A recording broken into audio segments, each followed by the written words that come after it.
Branches the color of rusted copper hissed against Theo's gear as he pushed deeper into the underbrush. Every few steps, something chirped, clicked, or glowed ominously, which, according to his wildly unhelpful field manual, meant the jungle was either communicating, trying to kill him, or possibly both. He'd lost the rest of his unit hours ago during a poorly executed recon op that ended in a flare of plasma fire and a lot of screaming. Since then, he'd been relying on pure medic stubbornness, the occasional sarcastic prayer, and his handheld bioscanner, which was currently picking up elevated traces of adrenaline, protein leakage, and what could generously be described as unknown fluids.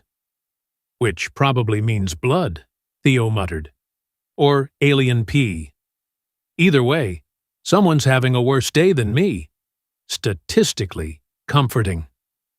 He ducked under a low-hanging vine that pulsed faintly with bioluminescence and stepped into a clearing that smelled of ozone, singed bark, and charred armor.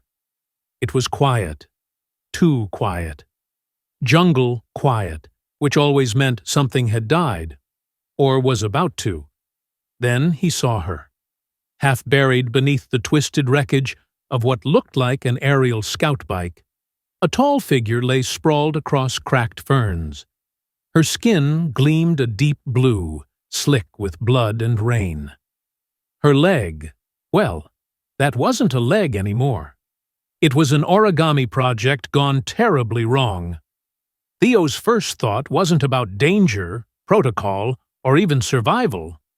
It was, "That's the most absurdly beautiful woman I've ever seen, and her femur is poking out at a very unfortunate angle."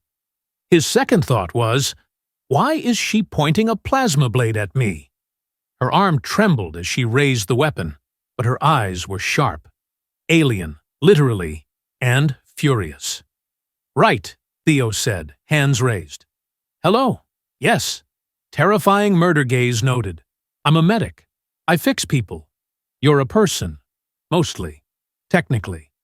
So maybe, don't stab me?" She didn't respond, but her grip weakened. The blade dropped, sizzling faintly into the wet ground. Taking that as consent, possibly just exhaustion, he approached slowly and crouched beside her. "All right, Bluebell. Let's see what we've got here. That leg looks like it's been through a blender and a poetry slam. Don't worry, I've got duct tape, gauze, and a deeply irresponsible amount of optimism." He worked quickly, trying to ignore the heat radiating off her skin, the strange sigils etched into her armor, and the way her breathing hitched every time he touched her. The fracture was brutal, bone exposed, muscles torn, blood thick with something that shimmered like liquid crystal. "Okay, good news. You're not dead," he said, glancing up. "Bad news. Your leg looks like it lost a bar fight with a gravity malfunction." Her eyelids fluttered. For a second, Theo thought she'd passed out. Then her hand shot out, fisting the front of his uniform with surprising strength. Her eyes opened wide, glowing faintly now, like twin moons behind clouds. "Don't let go," she whispered. The words hit him harder than they should have. Maybe it was the pain in her voice, or the desperation. Or maybe it was because no one in this damn war zone had asked him for anything with that much raw need in a long, long time. "Not going anywhere," Theo said quietly, then louder. "Unless one of those screaming monkeys comes back. In which case, I will heroically scream and run in the opposite direction, dragging you with me, obviously." She blinked, either in confusion or disdain. It was hard to tell with aliens, but her grip stayed tight. He went back to working on the leg, muttering half-hearted jokes as he aligned bone and wrapped synth bandages around her thigh. He was almost certain she couldn't understand half of what he was saying. "Just so you know," he said, "your bone structure is ridiculous. Like, did your species evolve on a planet made of stairs?" Her fingers curled tighter into his shirt. "I'll take that as a yes." The jungle rustled nearby. Theo froze. Rizel, the name floated suddenly into his brain, unspoken but certain, tensed too. Her free hand reached instinctively toward her blade. He placed his hand gently over hers. "Easy," he said. "Let's both pretend I know what I'm doing." For a moment, she didn't move. Then, slowly, she let her hand fall away. Her breath came slower. The tension in her shoulders eased. And Theo, drenched in sweat and adrenaline, and facing a very real possibility of death by jungle or death by alien, did the one thing he was best at. He smiled and kept talking. Because somehow, the quiet between them was more dangerous than the war outside. Rizel hadn't let go. Not once. Even as Theo finished wrapping the splint and sat back, her hand remained tangled in the fabric of his shirt, like she believed it was the only thing anchoring her to life. He considered mentioning this, lightly, sarcastically, but the part of his brain responsible for survival advised against it. That part rarely got a say, but today it was practically screaming. Instead, he leaned in and whispered, "Just so we're clear, this makes me the big spoon now. Legally. I think there's a clause in the Geneva Conventions for this." She blinked at him again, face unreadable. Either his sarcasm was universally terrible, or her translator implant was fried. He hoped it was the latter. The former would be crushing. He scanned the area again. The jungle was still too quiet. Somewhere out there, drones were probably pinging his position. The squad beacon in his wrist pad was busted, likely fried during the ambush, so rescue wasn't coming anytime soon. He had 1 pistol, 3 energy cells, a medkit, and an unconscious alien warrior clutching his uniform like it was a teddy bear. "Great," he muttered. "Field medic's fantasy camp." Theo stood, dusted himself off, and gave her hand a gentle tug. "Okay, Bluebell, time to move. Can't have you bleeding all over this perfectly terrifying clearing." She didn't budge. He sighed and glanced around. "Right. Plan B. Dragging you through dense alien foliage while making up heroic battle stories about how you saved me from a rogue tree." He bent down, slipped his arms under her, awkwardly, very awkwardly, and lifted. She was heavier than she looked, which was saying something, considering she looked like she bench-pressed asteroids for fun. Her armor shifted against his chest with a low metallic groan. "Okay," he grunted. "Either you're wearing 3 layers of tactical plating, or your species naturally stores mass in their thighs. Which, respect, honestly." Her eyes fluttered open as he took a step forward. "Still alive," he said. "Barely. But I appreciate the dramatic timing." She mumbled something in her native tongue, a soft, guttural string of sounds, and blinked at the sky like she'd forgotten it was even there. Theo looked up, too. "Yeah, it's pretty. If you ignore the acid mist and the fact that half the stars are probably hostile civilizations just waiting for us to sneeze too loud." Her gaze shifted to him. "You are loud." He nearly dropped her. "Wait, hold on. You speak common?" She nodded faintly. "Enough to regret it."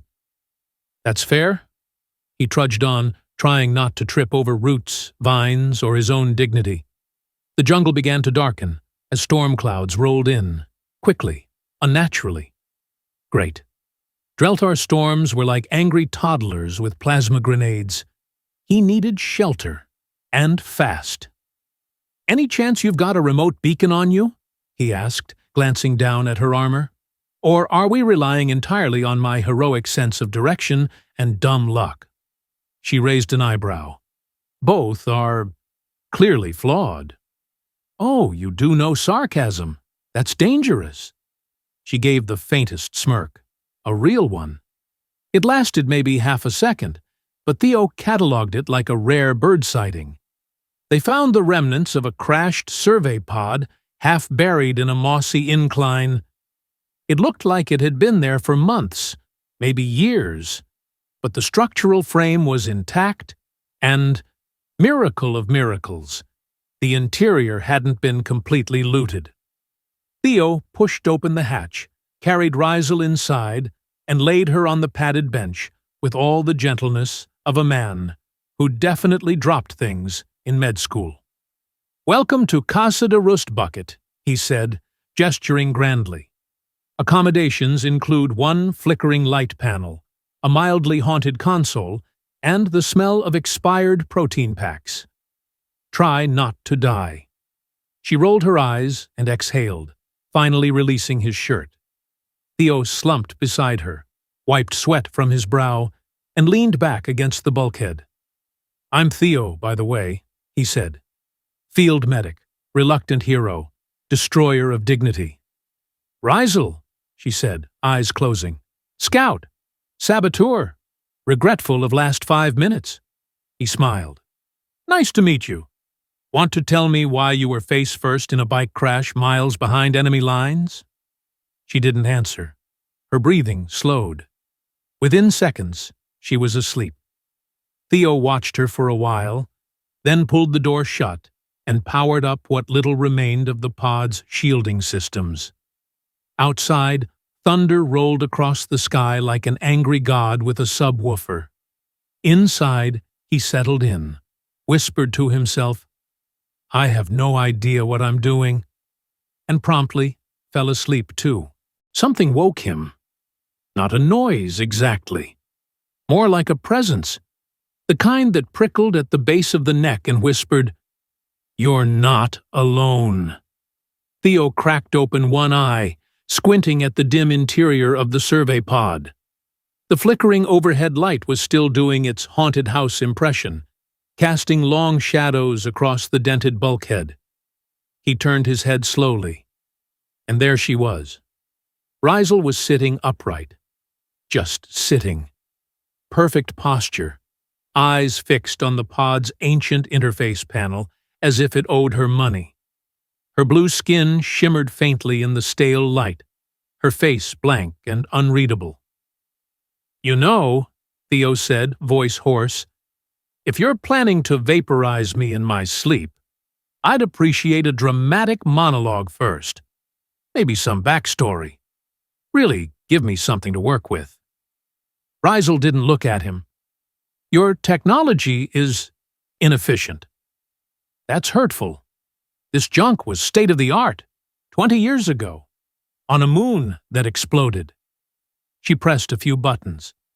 The console beeped, considered cooperating, then made a sad grinding sound and coughed up a holographic map with all the dignity of an asthmatic ferret.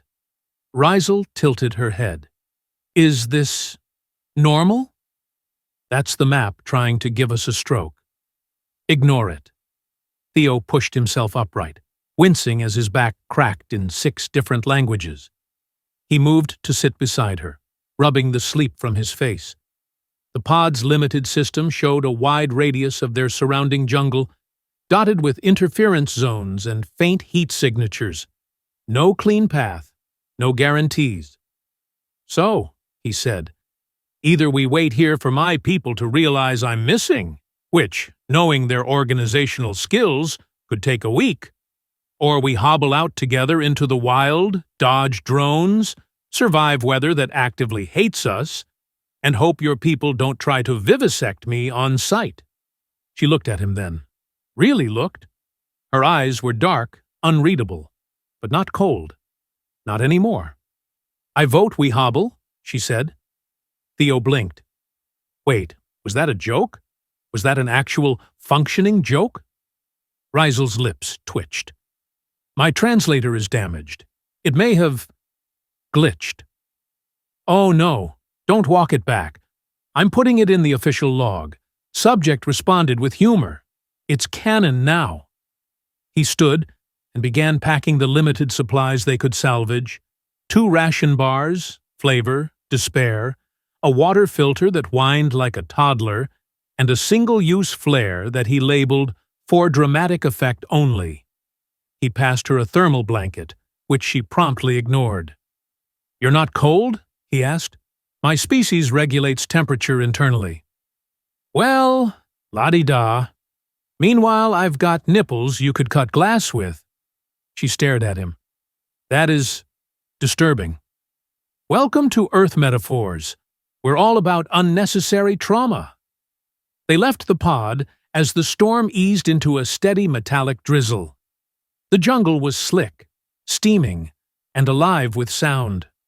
Theo took the lead, machete in hand, mostly for show, since he couldn't cut straight if his life depended on it. Which, technically, it did. Behind him, Rizel limped silently, leaning more on her good leg than on the crude cane he'd fashioned out of a fractured stabilizer bar. "Do all human medics talk this much?" she asked, after half an hour of hiking.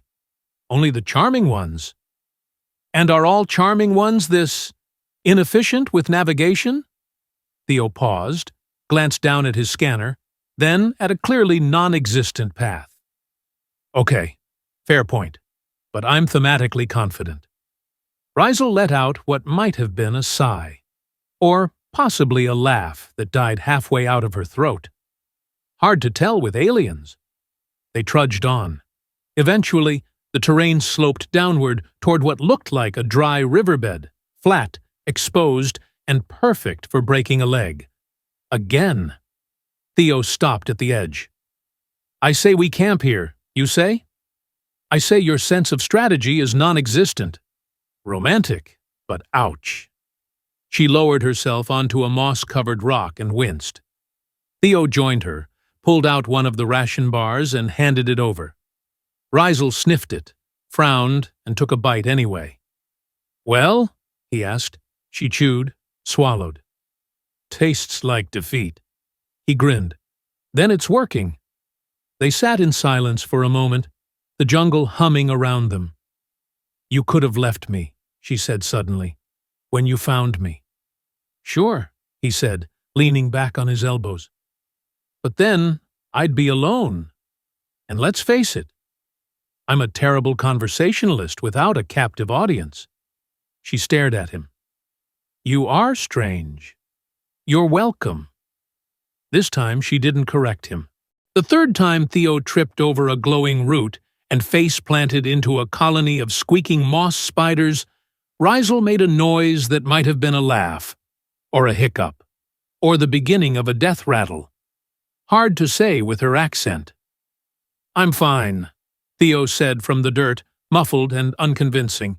"Just hugging the planet. Very spiritual." Rizel looked down at him, still leaning on her makeshift cane, eyebrow raised in imperial judgment. "You are unusually clumsy for someone still alive." "I get that a lot," he grunted, pushing himself up and brushing purple spider threads off his chest. "It's part of my mystique." The jungle had shifted since morning. The sky was hidden behind thick branches that breathed in strange pulses. Some of the trees looked like they were watching. One definitely winked. Theo chose not to mention it. Rizel limped beside him, moving slower than before, her injury flaring under strain. He offered to carry her again, but she refused with a flat "no," followed by something in her native tongue that sounded like a threat involving internal organs and sharp objects. He took it as a compliment. "Okay, here's a wild idea," Theo said, as they reached a ridge overlooking a basin choked with fog and alien thorns.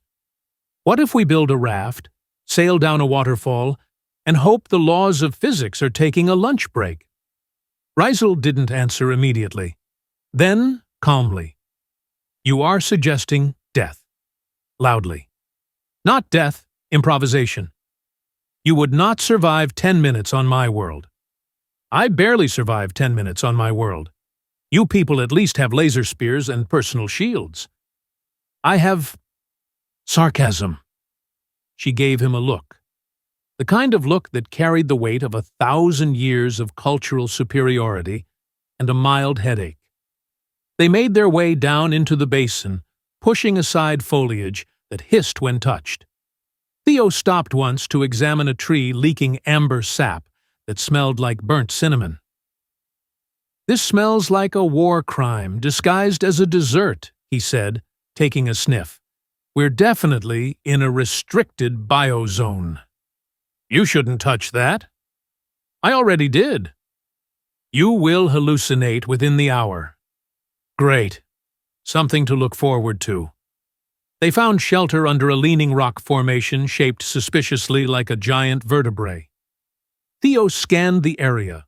Low radiation, no movement, minimal insectoid life. Acceptable, by jungle standards. While Riesel settled against the stone with a wince, Theo fiddled with his ration heater, which beeped once, sparked, and made a sound like it had given up on life. "I think it's dead," he said. "You mourn with sarcasm." "Honestly, I mourn everything with sarcasm." She watched him in silence for a moment, then reached over and adjusted the device's heat coil with 2 precise movements. It hummed to life.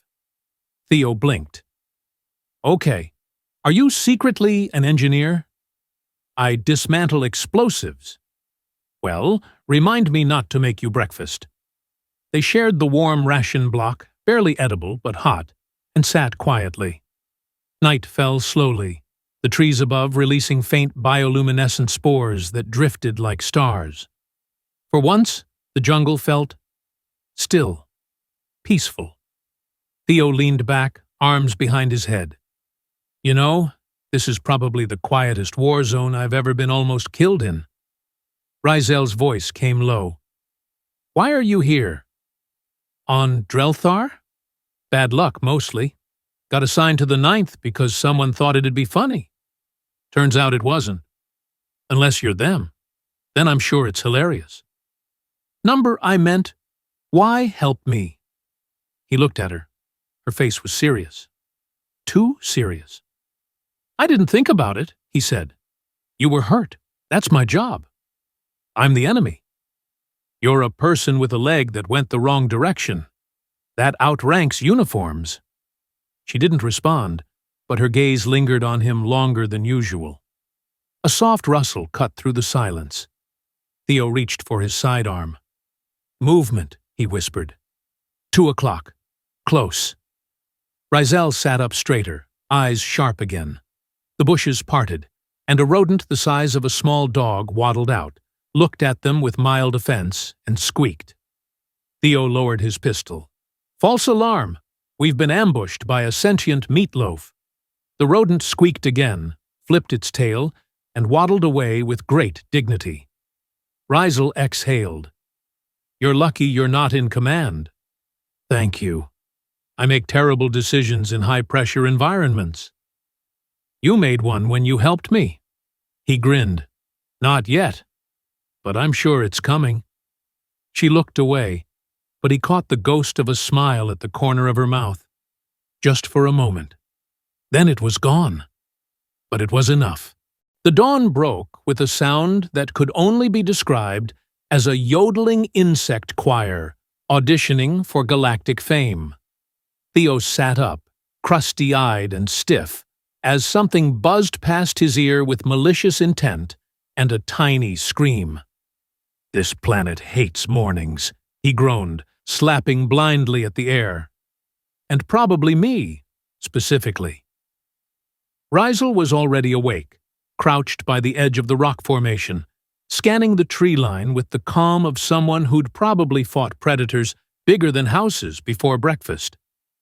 Her wound still made her limp slightly, but she moved like a coiled spring, if a spring had really good posture and a sword strapped to its back. Theo stretched and winced. Fun fact, rocks are not mattresses. They lie to you with their mossy softness and then ruin your spine. "You slept through a thunderburst and a nesting screecher call," she replied without turning. "Your body is either incredibly resilient or just broken." "Bold of you to assume it's not both." He stood, checked the scanner, and frowned. The faint thermal blip they'd noticed the night before was gone, but now something else was flickering just at the edge of the map. Something moving fast. "We should get going," he said. "Whatever's out there either wants to eat us or sell us extended car warranties. Both are equally terrifying." They gathered what little they had and continued south through a narrow jungle path littered with vines that tried to strangle Theo's ankles every third step. Rizel moved ahead this time, slower than usual but more alert, her hand never far from the hilt of her curved blade. Theo tried to lighten the mood.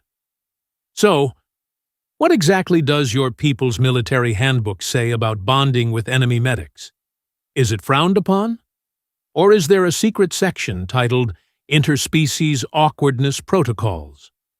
Rizel glanced over her shoulder. "We are taught to extract intel, not flirt." "I wasn't flirting. That was tactical banter." "It was inefficient." "I'm sensing a theme here." They passed beneath a giant stalk that released a puff of spores when touched. Theo ducked, but not fast enough. His head was suddenly covered in shimmering gold dust.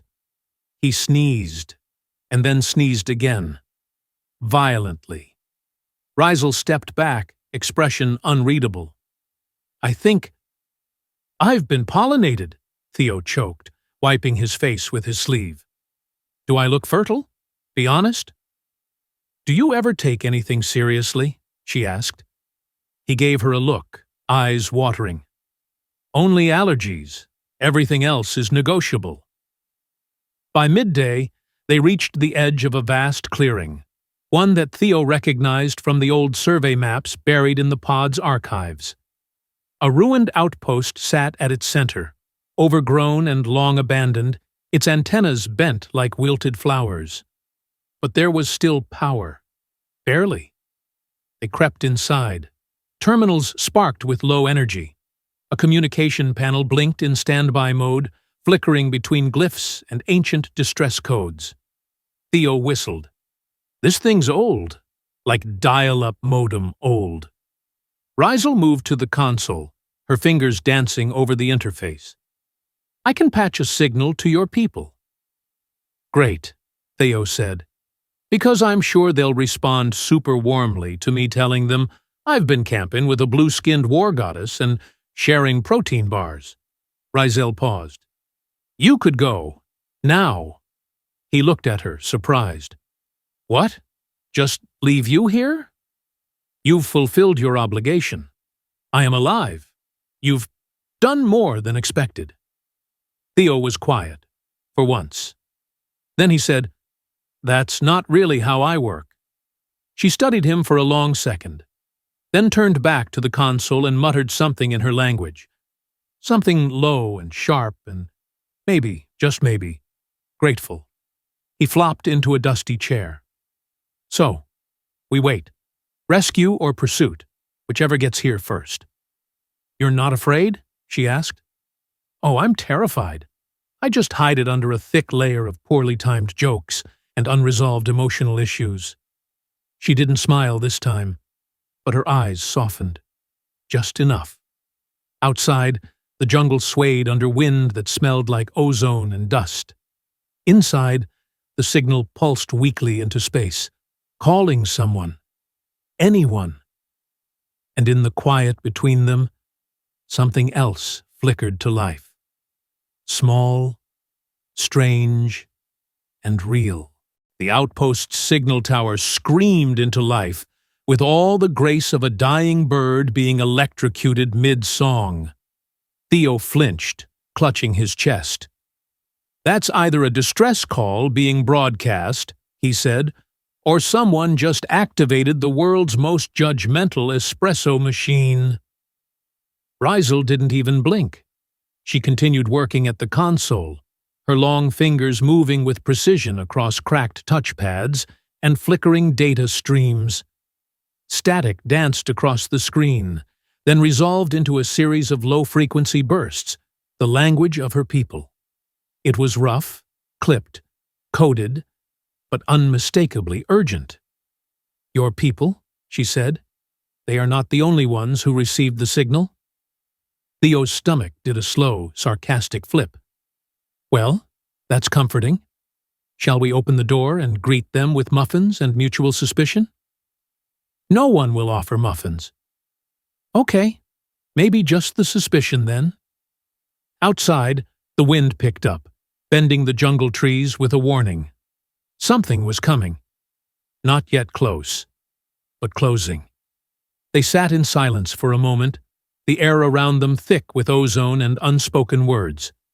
Theo kicked at a loose cable near his boot. So, he said, we've got a couple hours before someone shows up and either rescues us or arrests us. Or both. What do you want to do in the meantime? Play a game? I'm great at never have I ever. Rizel looked at him. What is that? It's a human bonding ritual. You admit things you've never done, and if the other person has done them, they drink. She tilted her head. What do they drink? Regret, mostly, and sometimes mango vodka. I have no mango. Don't worry, I've got plenty of regret to go around. He leaned back in the chair, propping his boots up on a nearby crate. Never have I ever kissed an enemy soldier. Her eyes narrowed slightly. Is this how human males confess romantic interest? Theo made a thoughtful face. Roughly 60% of the time. The other 40 is just nervous coughing and falling over things. I see. She didn't respond to the prompt. Instead, she turned her gaze toward the entrance, where the sound of distant engines was beginning to rise like thunder from underground. They're coming fast, she said. 2 dropships. One's yours. The other… Yours? She hesitated. Not entirely. Theo sat up straighter. Define not entirely. She checked the console again. It's a hunter ship, not my unit, not even my rank. They don't take prisoners. Well, that's not ominous at all, Theo muttered. Tell me they at least announce themselves with theme music or something. They announce themselves with fire. That's less fun. Theo stood and started pacing. Okay, so here's the thing. If I go outside and wave, my people might shoot me because I'm with you. If you go outside, your people might shoot you because you're with me. Correct. So the solution is obvious. We go out together and get shot at the same time. That way, no one feels left out. She glanced at him. You joke, but you are shaking. I'm fine, he said, flexing his hands. This is just how my species processes complete emotional collapse. She walked over to him, slower now, her limp more pronounced. She stood close, closer than she ever had, and placed one hand gently over his heart. This rhythm, she said. Your fear is loud. That's because I have a very talkative cardiovascular system. I will protect you. Theo blinked. That's backwards. Your people are flawed. Mine are cruel. But you saved me. And I have not forgotten. The dropships began descending, their engines splitting the air into fragments of noise and heat. Lights flared above the treetops. Theo looked at her. So what now? Rizel didn't answer. Instead, she turned toward the door, unsheathed her blade with a smooth, deadly grace, and said over her shoulder, Now we stop pretending this was anything but fate. He followed, sidearm in hand, heart pounding, unsure if he was about to witness a miracle or a bloodbath. Probably both. It had been that kind of week. The first thing Theo noticed when the dropships landed was the absurd volume. The second was the posture, everyone aiming something at someone, every helmet glinting with suspicion.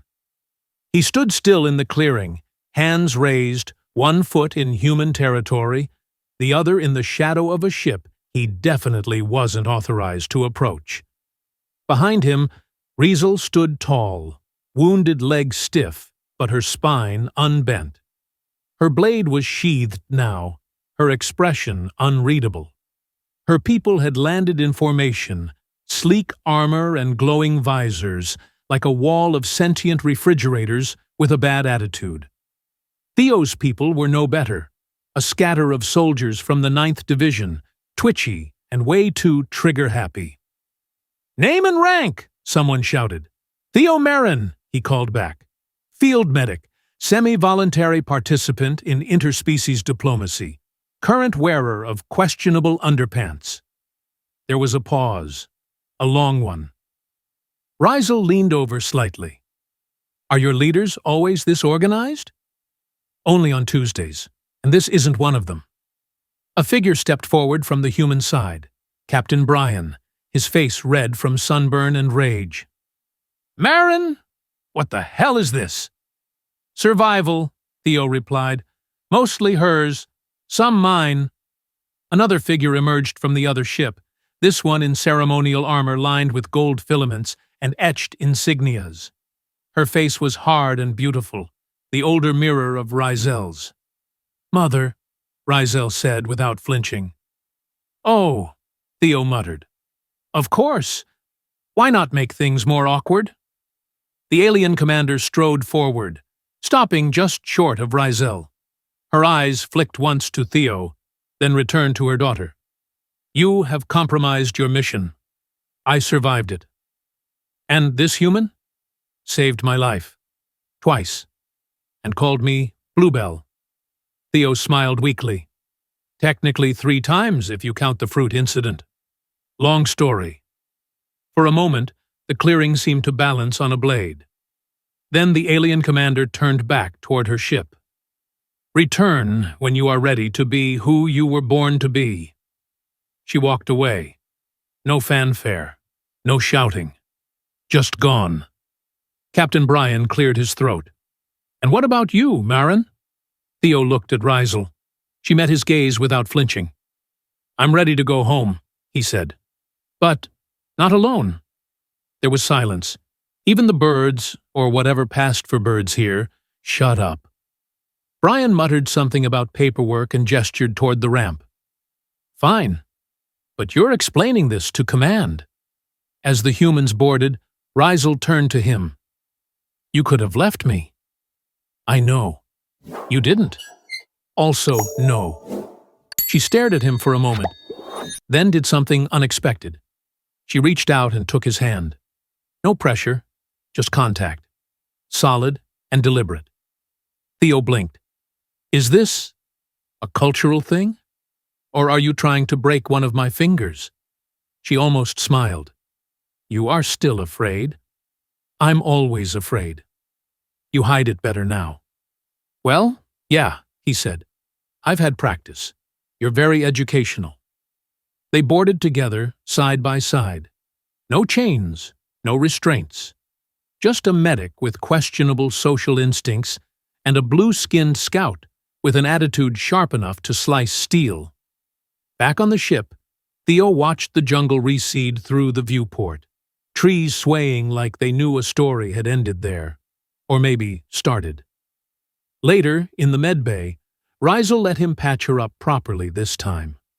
No grabbing, no whispering. Just the quiet trust of 2 people who'd bled in the same mud and laughed in the face of enemies, storms, and each other. "So," Theo said, as he wrapped a dermal band across her thigh, "what happens now? You going to write angry poetry about me to your war council?" "I don't write poetry." "Shame. I bet yours would have great metaphors about plasma and betrayal." She looked at him. "I will stay. For now." He raised a brow. "With the humans?" "With you." He tried not to look like someone who'd just swallowed an entire moon. "Cool, casual, totally normal. I can clear a bunk?" She shook her head slightly. "Not necessary. I prefer proximity." He looked at her hand, then at hers and his, then at his own heart, which was doing the rhythmic panic tango. "You're going to be the end of me," he said. "Possibly." And then, finally, she smiled. So he smiled too. Because sometimes survival didn't look like escape pods or backup plans. Sometimes it looked like this. Two people sitting in a quiet medbay, bruised and changed and tangled in something neither of them fully understood. But whatever it was, neither of them was letting go.